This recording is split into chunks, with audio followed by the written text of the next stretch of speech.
Hey, what's up, everybody? With the Gaza ceasefire, I want to do a quick war video. Guys like us, we always talk about, conflict in political science. There's security studies, all this stuff. And so, we're getting into it. And I want to, my main point, my philosophy is it's okay to be confused with the Gaza ceasefire deal and this massive conflict between Israel and almost every single one of their regional partners, probably disruption in northern Africa, less confusion in a place like Tunisia. And so you have these sharp contrasts. And so here's why it's okay to be confused is I have one of my favorite basketball cards here. Very cool. Kareem Abdul-Jabbar of the Lakers, 1981 tops, very sort of familiar set for card collectors. And like basketball cards in a conflict, you have these sort of like individual events, you have these decisions, you have operations within larger sort of strategic pushes. And a lot of times with these big sweeping things, you don't actually know what it is.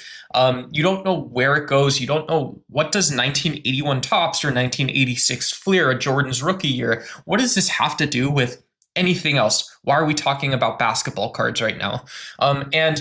And so here's sort of the sort of logic is that when you have these confusing events, at some point they become smaller. At some point, it's no longer these abstract sort of things, but instead it's this specific, not just Kareem Abdul-Jabbar from 1981 tops. It's my card. It's this one. It's my card that I have.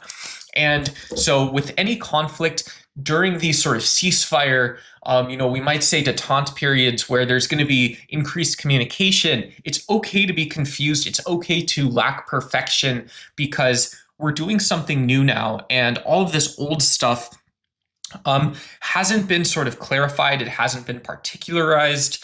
And by being particularized, we mean it isn't within the context of how people make strategic and tactical decisions.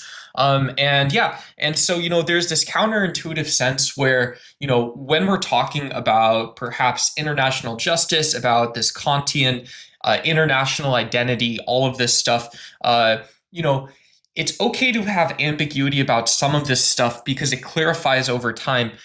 It's not really okay to have totally missing the pieces parts that you ultimately need for, the narrative to fall, for the historical, reacting out of these events to actually fall and to place itself somewhere within the international context. And there's Kareem.